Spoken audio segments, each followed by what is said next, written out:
October மாதத்தில் அந்தி மழை வானத்தில் வானவில்லை ரசித்திருந்தேன்.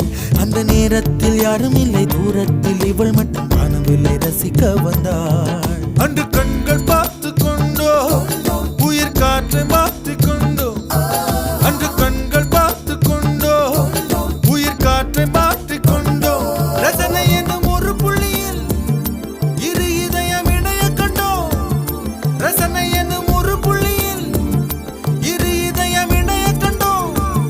நானும் அவளும் இணைகையில் நிலா அன்று பால் மழை பொழிந்தது தனியே தனியே.